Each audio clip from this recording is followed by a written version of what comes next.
साधु साधु साधु। नमो तस् भगवतो अरहतो सम्मा सम्बुद्धस्स। नमो तस् भगवतो अरहतो सम्मा सम्बुद्धस्स। नमो तस् भगवतो अरहतो सम्मा सम्बुद्धस्स। साधु साधु साधु। पूजनीय कल्याण मित्र गुरुबंती जी को हमारा प्रणाम करो। साधु साधु साधु। श्रद्धावान उपासक उपासिकागण, हम लोग भगवान बुद्ध जी के संघ के बारे में सीख रहे हैं। संघ की जो विशेषताएं थी, संघ में जिन धर्मों का अभ्यास करते करते उत्तम गति को पाया है, उन सभी उन धर्मों को, जिस कारण से वे उत्तम गति को पाए हैं, उस धर्म को हम लोग सीख रहे हैं। अरहंत मुनिगणों में एततग्गं भिक्खवे मम सावकानं भिक्खूनं साद्धादिमुत्तानं यदिदं वक्कलीति।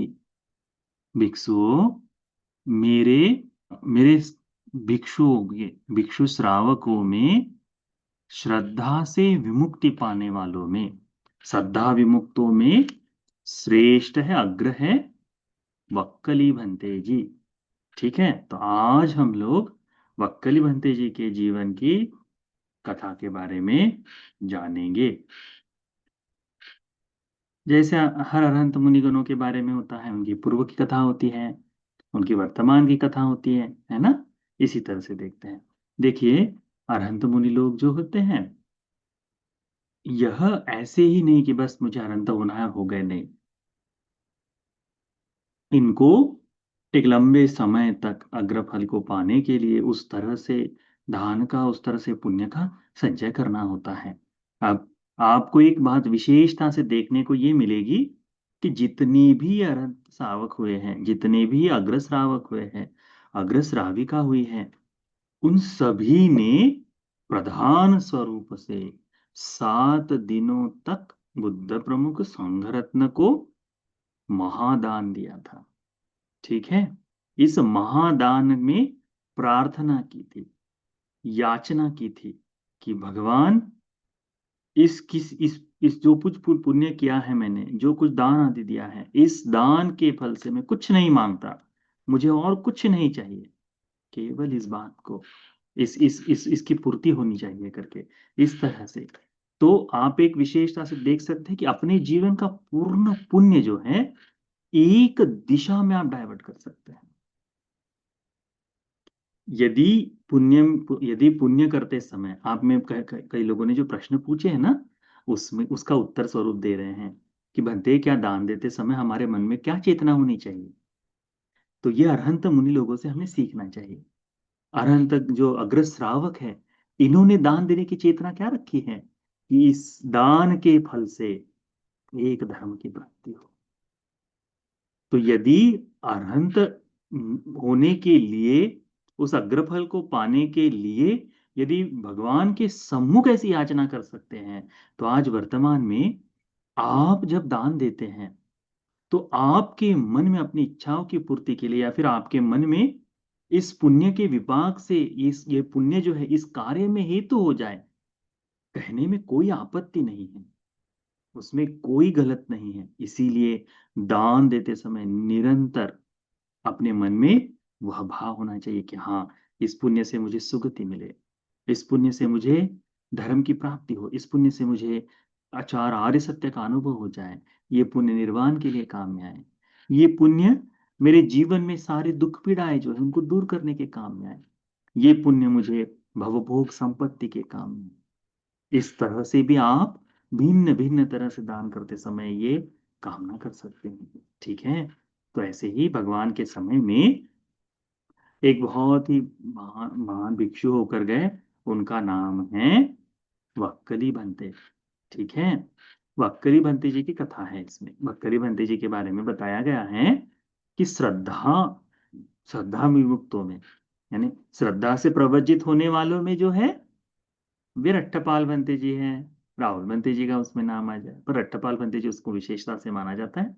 परंतु श्रद्धा के कारण, श्रद्धा से विमुक्ति को पाने के लिए, तो उन भिक्षुओं में अग्र थे यह वक्कली बनते जी। उनकी कथा देखिए कैसे कहते हैं इसमें। कहते हैं कि अ, अतीत काल में पद्मुत्तर भगवान के समय में वहां एक उपासक या फिर वहां एक व्यक्ति अ, धर्म को सुनने के लिए जाता है। धर्म को सुनने के लिए जाकर पद्मुत्तर भगवान उस समय धर्म का उपदेश करते हैं, और फिर किसी एक भिक्षु को, उस पद्मुत्तर काल के समय में भिक्षु को इस तरह से अग्र फल की प्राप्ति का अग्र स्थान देते हैं कि यह भिक्षु इसमें अग्र है करके। तो जब हम देखते हैं, आप में जैसा भाव जागता है ना कि यदि कुछ करने से कुछ प्राप्त हो गया है, तो आपके मन में तत्काल जागता है क्यों ना मैं भी करके देख लूं। होता है ना। जैसे आप देखिएगा अभी, साधारण सा देख लीजिए, कोई त्योहार हो जाए, ठीक है, हमारे मन में तो कंपटीशन कई बार चलती है ना कि उन्होंने ऐसा किया तो मैं ऐसा कर लूंगा करके। होता है कि नहीं। अच्छे कर्म के लिए कोई ने कुछ कुछ दान दिया है और आप उससे अधिक दान देने का भाव रखते हैं, तो मैं तो दिखाऊंगी, मैं तो इससे ज्यादा दान दूंगा कर, इस तरह का भाव हो जाता है ना। तो उसी तरह से फल प्राप्ति की इच्छा से उस समय भी एक उपासक ने, उस समय भी एक व्यक्ति ने भगवान को, भगवान के संघ को 7 दिन के भोजन के लिए निमंत्रण दिया। ठीक है, 7 दिन के लिए भोजन के लिए निमंत्रण। सत्ताहं महादानं दत्वा, 7 दिनों के महादान देने के पश्चात दशबलं वंदित्वा, भगवान बुद्ध जी को वंदना किए। भन्ते अहम पीमिना अधिकार काम्येन, भन्ते यह जो मैंने महादान का कर्म किया है, इसी तरह जैसे तुम भगवान, यह तुम में श्रद्धा विमुक्तानंग एतगं ठपित भिक्खु अनागते, तो मुझे भी चाहिए, जैसे आपने एक भिक्षु को अग्र श्रद्धा विमुक्तों में अग्रस्थान जैसे भिक्षु को दिया, वैसे ही अनागत के बुद्ध शासन में, अनागत एकस्य बुद्ध शासन में, तो किसी एक बुद्ध के शासन में श्रद्धा विमुक्तानंग अग्गो भवेयन्ति, भगवान मुझे इस तरह से अग्र स्थान को पाने के लिए इस पुण्य काम में आए करके आशीर्वाद करे। सत्ता तस् अंतरायं दृष्ट्वा व्याकरित्वा पक्कानि, भगवान बुद्ध जी ने उसके भविष्य को देखा और उसका अनुमोदन करके कि हाँ ये हो सकता है, तो उसको बताया और आशीर्वाद दिया। अब जब यह इस तरह से आशीर्वाद मिल गया है, तब दीर्घ काल तक याव जीवन कुशलं कात्वा, पूरे जीवन पर्यंत कुशल धर्म किए हैं। देखिए, श्रावकों में विशेषता होती है। जब भी कोई अग्रफल की प्राप्ति करता है, हमारे जैसा उनका स्वभाव नहीं होता कि आज कुछ कर लिया उसके बाद में दीर्घ काल तक खाली बैठे रहे, नहीं। हम कैसा देखते हैं कि अरे ये जैसे हो जाए, बुद्ध जयंती आ गई है, 14 अप्रैल आ गई है, या फिर धम्म अभी वर्षावास आ गया है, इस समय हम धर्म के अभ्यास में बड़ा वीर्य दिखाएंगे, बड़ा उत्साह दिखाएंगे, और कुछ दिनों बाद वो खत्म होते ही हम बिल्कुल ठंडे बस्ते में चले जाते हैं, है ना। श्रावकों में या अग्रफल की प्राप्ति करने वालों में ये धर्म नहीं होता। उनको ये आराध्य वीर्य का जो भाव है कि दीर्घकाल तक, लंबे समय तक कैसे धर्म का अभ्यास कर पाए, उसके लिए वो चलते रहते हैं।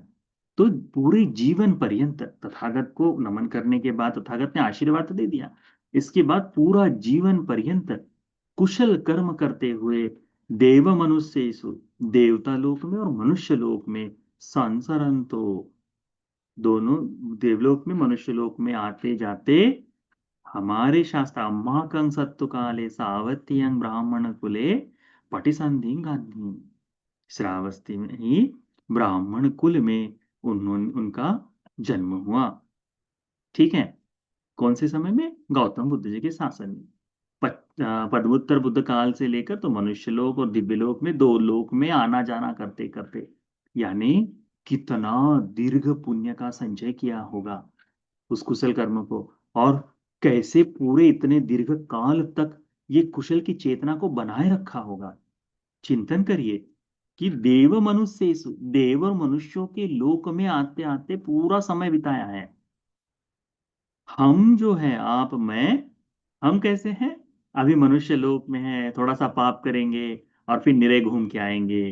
फिर निरे घूम के आएंगे, फिर वहां से हम चार अपाय में चले जाएंगे, फिर वहां लंबा समय बिताएंगे, है ना? तभी तो भगवान ने वो अनमतज्ञ संयुक्त में कहा है कि हमारी गर्दन काट कर हम मुर्गा बनकर पैदा हुए, हमारी गर्दन कटी है, उसका बहा हुआ रक्त महासागर से अधिक है, बताया ना? तो वैसा समय बिता के आते हैं इतना, और फिर कभी भूले भटके मनुष्य लोक में आ गए, तो वही संसार का जो पूरा मोह माया है उसको लेकर चलते हुए, और फिर प्राप्त इच्छा करते हैं कि मैं थोड़ा सा दान दे दूं, थोड़ी सी श्रद्धा प्रकट प्रकट करूं, और ये जो है मुझे बिल्कुल यानी मुक्ति तक साथ में चले जाए। उसके लिए दीर्घाभ्यास की आवश्यकता है। तो आप जो ये जो आप कर रहे हैं अभी अभी वर्तमान में इस जीवन में आपको जो भाग्य मिला है, ये वास्तव में सराहनीय है कि इतने दीर्घ काल तक, लगभग 4 वर्षों से परियति चल रही है ना, इस परिवार में आप लोग जुड़े हैं, तो आप परिवार के सदस्य हैं, तो ये 4 वर्षों से आप लोग निरंतर धर्म का अभ्यास कर रहे हैं। ये कंसिस्टेंसी, ये निरंतरता यदि बनी है, तो मृत्यु के समय भी आपको डरने की आवश्यकता नहीं। क्यों? क्योंकि वर्तमान में संपूर्ण पृथ्वी पर इस तरह से यानी हमारा कहने का मतलब केवल परियति का प्रेस करना नहीं है, इस तरह से जो निरंतर धर्म का श्रवण वगैरह करते आ रहे हैं, ये निरंतर धर्म श्रवण, शील का पालन, ये निश्चित तौर पर आपके जो संस्कार अभी बन रहे हैं, वे ये अरहंत मुनि लोग जिस तरह के संस्कार बनाते हुए चलते हैं ना, वैसे संस्कार बनेंगे, वैसे। और थोड़ा बहुत प्रेम, थोड़ा बहुत लोभ लालच, ये थोड़ी बहुत चीजें इसके साथ में राग द्वेष मोह के साथ में लगी ही है, वो चलती ही है, इसलिए उसका अधिक नहीं। धर्म का आचरण पूर्ण हो, ये बात महत्वपूर्ण है, ठीक है? तो सावथी में ब्राह्मण महाकुल में जन्म ली, ब्राह्मण कुल में जन्म लेकर वक्कली तिस्स नाम से उनका नाम रखा गया। उस समय में तिस्स नाम बड़ा कॉमन था, सभी भिक्षुओं का, बहुत सारे लोगों का नाम वहां तिस्स रखा गया। तो होता है ना ऐसा, तिस्स नाम पहले रखते थे, सूरज रखते थे, है ना? अंकित रखा करते थे नाम, ऐसे अलग अलग नाम रखा करते थे कि नहीं, जो बहुत कॉमन थे। विजय, विजय नाम बहुत कॉमन था, है कि नहीं? अब खैर बदल गए हैं, तो उस समय तिस्स नाम बड़ा कॉमन था। तो वक्कली तिस्स नाम उनका रखा गया। जब जैसे जैसे वो बड़े हुए, तो बड़े होने के बाद अपने उम्र के साथ साथ उन्होंने तीनों वेदों को, तयो वेदे उग्गनित्वा, तीनों वेदों का अभ्यास किया। तब 4 वेद नहीं थे, ठीक है? तब 4 वेद नहीं थे, वो बाद में लिखे गए। तो वेद कैसा कृत्रिम है, बनाए जाते हैं ना, तो उस तरह से चलते आ रहे, तो चौथा वेद बाद में गढ़ा गया है। तो अ, भगवान के समय में 3 वेदों का अभ्यास हुआ करता था। तो तीनों वेदों को अच्छी तरह से सीखने के बाद उनका पूरा परिवार जो है भगवान के दर्शन के लिए जाता है, ठीक है? तो भगवान दस बलं भिक्खु संघ परिवुत्तंग सावध्यं चरंतंग दिस्वा। तो भगवान बुद्ध जी अपने पूरे भिक्षु संघ के साथ श्रावस्ती में चारिका करते हुए नजर आते हैं, दिखाई देते हैं। सत्तु शरीर संपत्ति आलोकिंतो, भगवान बुद्ध जी की शरीर संपत्ति देखकर, यानी भगवान बुद्ध जी का रूप देखकर, शरीर संपत्ति दर्शनेन अतीतो दस बलेन सद्धिंग एवं विचरति। तो तथागत का उस दस बल को देखकर उनके प्रति श्रद्धा जाग जाती है। भगवान का इस तरह से रूप का, एक तरह से कहो कि उनको उनके भगवान के शरीर से प्रेम हो गया है, मोह हो गया है, श्रद्धा जाग गई है। अब उस शरीर को देखकर तथागत ने ऐसे कई जगह पर ऐसा आता है, जैसे सुमन नाम के फूल वाले के लिए भगवान ने अपनी रश्मियां फैलाई थी, तो उनकी रश्मियों को देखकर सुमन नाम का फूल वाला जो है, जो फूलों को फेंक कर उस तरह से रिद्धि को दिखाता है, वैसे ही भगवान बुद्ध जी के इस शरीर को देखकर 32 महापुरुष लक्षणों से मंडित, 80 व्यंजनों से मंडित भगवान का शरीर, है ना, सभी सभी सतुन सिंह की भांति भगवान दिखाई देते हैं, है ना? जैसे बादल रहित पूर्ण चंद्रमा का चांद जैसे दिखाई देता है, प्रकाश सारी चांदनियां दिख रही, उसके बीच में तथागत जैसे जैसे चंद्रमा चमकता है, वैसे भगवान बुद्ध जी चमकते हैं। अब सोचिए, हमारे आज वर्तमान में इस चांद चंद्रमा को लेकर कितनी उपमाएं हैं, कितनी कविताएं हैं, कितनी शेर शायरियां हैं, प्रेम का प्रतीक कहा जाता है ना। भगवान के वास्तविक शरीर को देखकर कितना भाव जागा हो। तो वक्कली भंते जी को वह भगवान के शरीर को देखकर बड़ा प्रेम हुआ। अब भगवान के दर्शन के लिए निरंतर जाने लगा, जाएगा और धर्म सभा में बैठेगा। बैठेगा कैसे कि भगवान का शरीर दिख पाए। फिर भगवान बुद्ध जी तो निरंतर चारिका करते हैं, यहां से वहां जाते रहते हैं। तो यदि भगवान बुद्ध जी कहीं चले जाए तो मैं बुद्ध शरीर को कैसे देखूंगा?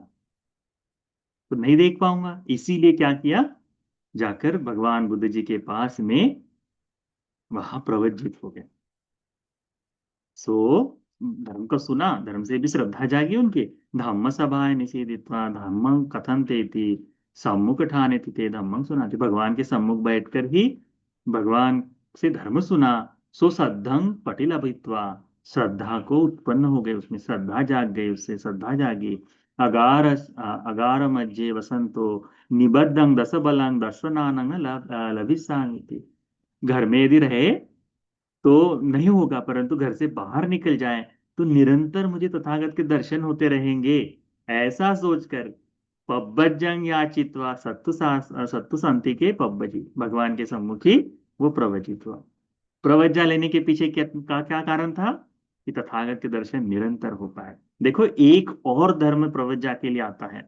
प्रवज्जित होने के पीछे हम कई कारण देखें। जैसे कुछ लोग होते हैं भोजन के लिए प्रवज्जित होते हैं, यानी बहुत प्रनीत खाना मिलता है, अच्छा चीज है, सारी चीजें मिलती है, उस तरह से भी तो प्रवज्जित होते हैं भोजन के लिए, है ना। उसके बाद में कुछ चीजें हैं, कुछ लोग जो है तो धर्म को सुनकर उस तरह से श्रद्धा जगा कर, अरे ये तो सत्य है करके वह। कुछ लोग वैराग्य से प्रवज्जित होते हैं कि वैराग्य जाग गया, तो वो पत्नी से झगड़कर, बेटों से झगड़कर, जो बाहर जागने वाला नहीं, मैं जाना चाहता हूँ, घर बार छोड़ के चले जाऊंगा, वो वैराग्य नहीं। ठीक है, वो वैराग्य नहीं है। वैराग्य वास्तव में ऐसा जागता है कि उसके बाद संसार की निरसता जाग जाती है। ठीक है, क्षण भर के लिए वो जागने वाला वैराग्य नहीं। तो वैराग्य से प्रवचित होने वाले लोग भी हैं। ठीक है, तो इसमें एक और जुड़ गया कि श्रद्धा से, तथागत को देखने की इच्छा से प्रवचित हुए, तो भिक्षु भगवान है। फिर अब प्रवचित तो हो गए, अब निरंतर जहां जहां भगवान जाएंगे वहां वहां प्रतिदिन भगवान को देखने के लिए ये बिल्कुल तैयार है। कहीं पे भी चले जाए, ऐसी जगह बैठेंगे जहां पर भगवान दिखाई दे। चर्चा होती रही तो भगवान से, यानी भगवान के शरीर हमको दिखना चाहिए। चर्चा क्या है उससे उनको अधिक महत्व नहीं, उससे उनको अधिक सबसे ज्यादा प्रिय क्या था, भगवान बुद्ध जी का शरीर, भगवान बुद्ध जी के दर्शन, कि मैं बुद्ध के दर्शन करना चाहता हूं। तो अब दर्शन करना है। अब भगवान बुद्ध जी ने देखा कि ये जो भिक्षु है, ये भिक्षु दर्शन की इच्छा रखता है। इस दर्शन की इच्छा के कारण से जो धर्म का अभ्यास करना है वो अभ्यास नहीं कर रहा। तब भगवान बुद्ध जी ने उस वक्कली भिक्षु को बुलाया और बोला, भिक्षु आ, क्या कहा, किंग ते वक्कली, हे वक्कली, क्यों तुम इमिना पूतिकायेन पुतिकायेन दिट्ठेन, एक वक्कली, क्यों तुम इस सड़े हुए या फिर गलने वाले इस अशुचि से, पुतिकायेन अशुचि से भरे, अशुचि से भरे हुए शरीर को देखने की इच्छा रखते हैं। किसके शरीर को? देखो, भगवान का भी ये नहीं कि भाई मेरा तो शरीर सुंदर है तुम्हारा नहीं, ऐसा नहीं। पुतिकायन है, ये नश्वर होने वाला, इसमें 32 प्रकार के जो अवगुण भरे, जितनी गंदगी भरी है, इसको कहते हैं पुतिकायन। ठीक है, तो इस पुतिकाय शरीर को क्या देख रहे हैं? भगवान कहते हैं योको वक्कली धम्मं पश्यति सोमं पश्यति। हे वक्कली, जब कोई धर्म को देखता है तो मुझे देखता है। यो मंग पश्यति, जो मुझे देखता है, सो धम्मं पश्यति, वो धर्म को देखता है। धम्मं ही वक्कली, हे वक्कली, धर्म को ही पश्यन्तो मंग पश्यति, धर्म को ही देखने से मुझे देखा हुआ समझा जाएगा। मंग पश्यन्तो धम्मं पश्यति, मुझे मेरे पर प्रसन्न होने से, या फिर मेरे दर्शन से ही धर्म का भी दर्शन होते जाएगा। तो उसमें वक्कली केवल तथागत का शरीर देख रहा है, तथागत के शरीर धर्म को नहीं देख रहा, यानी उस धर्म का जो बोध होना चाहिए वो नहीं देख रहा। अभी हम लोगों का ऐसा ही है ना, हमने सुंदर मूर्तियां बनाई हैं बुद्ध की, उनका साज श्रृंगार सारी चीजें देखभाल सारी चीजें कर रहे हैं, इसलिए ये बुद्ध भी, ये बुद्ध की मूर्ति भी देवता की तरह मेरी सारी मनोकामनाएं पुष्ट करे, आशीर्वाद करे, हाँ ऐसा मिले करके इच्छा करते हैं कि नहीं। हाँ, कहाँ धर्म को देखना। भगवान देखो, भगवान ने उस समय वक्कली महंत जी को कहा था, आज भी वही प्रैक्टिकल है ना। परंतु तथागत के समय में उस दर्शन से वक्कली महंत जी को बड़ा लाभ हुआ। अब फिर भी, अब इतनी बात बताई, वक्कली महंत जी के समझ में कोई नहीं आया, पल्ले ही नहीं पड़ रहा। अब वक्कली महंत जी क्या करे, तो वक्कली महंत जी ने देखा कि फिर भी बार बार, हाँ हाँ भगवान, मैं तो सीखूंगा, ठीक है ठीक है ठीक है। तो भगवान ने सोचा कि इस भिक्षु को थोड़ा सा फटकारना चाहिए, थोड़ा सा संवेग, थोड़ा सा झटका लगना चाहिए, तो उसके लिए कुछ करो। तो भगवान ने क्या कहा, ठीक है भिक्षु, जब वर्षावास का समय आता है तो वस्तान काल में तथागत जहां वर्षावास कर रहे हैं, तो तथागत ने, उन्होंने कहा वक्कली, यहां वर्षावास तुम नहीं करोगे, तुम कहीं और वर्षावास के लिए चले जाओ, ठीक है, दूसरी जगह जाओ। बिल्कुल बड़ा झटका, भगवान को 3 माह तक तथागत के दर्शन नहीं होंगे तो कैसे होगा। तथागत के दर्शन के लिए घर बार छोड़कर प्रवज्जित होकर भगवान की प्रतिदिन, यानी डेली आकर बैठने वाले भिक्षुओं में कुछ नहीं, समझे ना समझे, भगवान के दर्शन को आने की इच्छा, प्रतिदिन दर्शन करना है, तो वो है। और साथ साथ में वक्कली बंती जी को एक रोग भी था, वात रोग भी था, यानी वायु विकार का, पेट का रोग था उनको, वात का रोग था, हाँ, वात का था, हाँ। तो उस कारण से उनमें असमर्थता भी थी। तो जब भी भंते बीमार पड़ जाते तो सबको कहते थे कि उठाओ, मेरा पलंग उठाओ, भगवान के पास लेके चलो, या फिर भगवान को निमंत्रण दो कि भगवान वक्कली नहीं देख सकते, भगवान वक्कली के दर्शन नहीं कर पा रहे हैं करके। तब भी भगवान का यही था कि वक्कली धर्म को देखो, मुझे मत देखो। अब भगवान ने वक्कली भंते जी को क्या किया, कहा चलो तुम वर्षावास कहीं और करो। अब भगवान की आज्ञा है, अब कुछ नहीं कर सकते, तो कहीं जाकर वर्षावास धारण किया। अब वर्षावास ग्रह, वर्षावास में अब उनके मन में चल रहा है, भगवान के दर्शन को देखे बगैर ये जीवन व्यर्थ है, ये जीवन व्यर्थ है। बुद्ध का है ही, कमल नयन थे भगवान के, भगवान की आंखों को देखो, भगवान के संपूर्ण शरीर को देखो, उनके आभा मंडल को देखो, जो 32 महापुरुष लक्षण बताए ना, को देखो, एक एक पुण्य का विपाक जो है उसको देखो, तो उस शरीर को देखने की इच्छा तो होगी ही। तो भंते ने कहा कि यदि भगवान के दर्शन नहीं होते तो मुझे जीवित रहने का क्या फायदा। ऐसा सोचकर धीरे धीरे वक्कली भंते जी आ, गिज्जकूट पर्वत पे चढ़ गए। हम्म। गिज्जकूट पर्वत पर चढ़कर अब कह रहे हैं कि अरे मैं क्या करूं, मैं तो कूद जाना चाहिए, ऐसा मन में आया। भगवान बुद्ध जी देखते, भगवान ने संवेग के लिए बताया था वो तो, कि देखो इसे झटका लगे इस भिक्षु को, तो हो सकता है यह भी धर्म का चिंतन करे। तब भगवान ने वहां अपनी आभा भेजी, कि भगवान स्वयं नहीं गए, भगवान ने अपनी आभा भेजी, आभा को देखकर वक्कली बंते जी के मन में बड़ा आनंद जागा। भगवान ने उस समय वक्कली बंते जी को यह गाथाएं बताई जो धम्मपद में आती हैं। पामुज बहुलो भिक्खु पसन्नो बुद्ध शासने अधिगच्छे पदं संतं संखारूप समं सुखंति। तो उसका कि जो भिक्षु श्रद्धा को, अत्यधिक हर्ष को, श्रद्धा को उत्पन्न कर लेता है, वो जो बुद्ध के उपदेश से प्रसन्न रहता है, वह शांत संस्कारों का उपशमन करने वाला सुखकारी पद को प्राप्त कर लेता है करके। तो भगवान ये बताएं, अब उस समय इस गाथा को सुनकर उनके मन में बड़ा आनंद आ, भगवान तो दर्शन के लिए स्वयं आए हैं और बड़ी इच्छा हुई, तो बहुत मन में भाव जागा और कहा कि भगवान ने कहा कि सुखपूर्वक सुखकारी पद या निर्वाण तक प्राप्त कर लेता है। अब बिल्कुल पहाड़ के छोर पर है, अब ना तो पीछे आ सकते हैं तो आगे ही गिरना है। उतने समय मात्र से श्रद्धा को जगा करके आगे गिरना ही है। इतने समय मात्र से उन्होंने श्रद्धा को मूल कर कर आगे बढ़ गए, काइंड ऑफ, यानी कूद ही गए वो सब।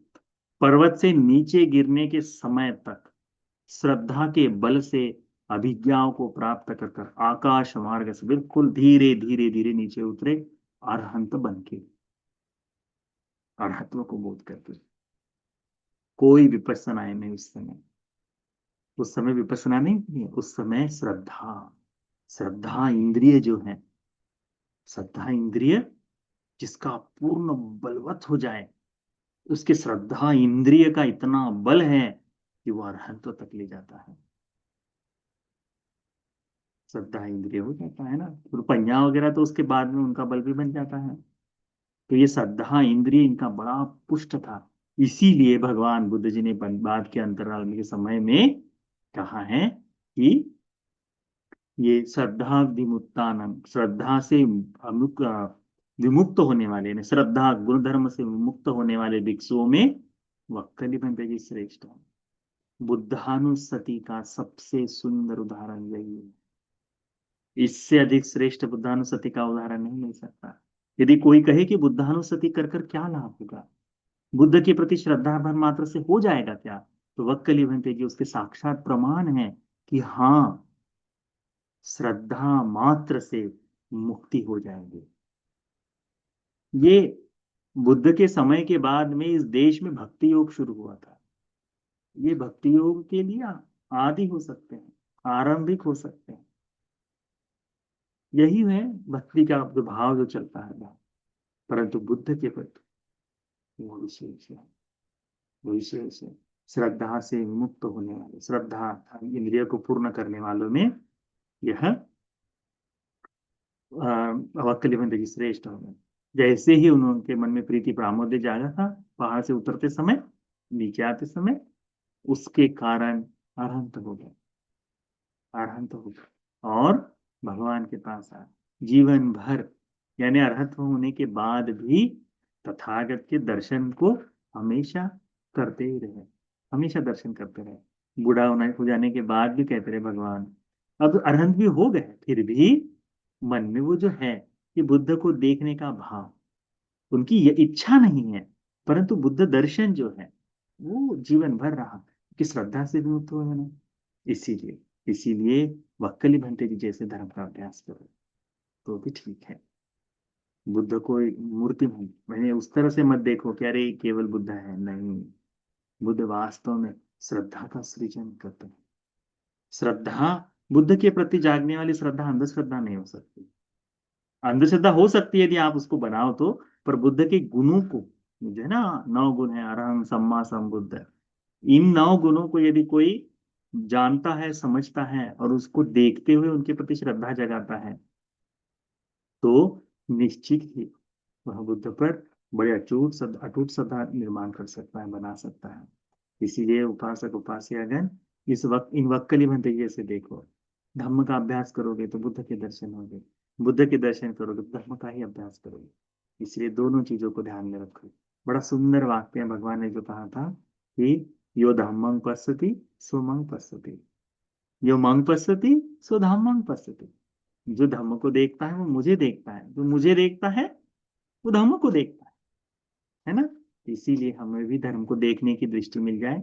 ये जो वक्कली बंते जी का जीवन है, बड़ा सुंदर जीवन जिए उन्होंने, बड़ा सुंदर भाव उनके जीवन में रहा। उनकी तेरी तेरी गाथाओं में भी इसी तरह से कि एकांतवास में रहे, निश्चित ही एकांतवास में रहे और धर्म का अभ्यास करते हुए जाए। उस समय उनका बड़ा ताकत था, उनका बड़ा बल था उसमें कि हाँ, इसे पूर्ण कर सकते हैं।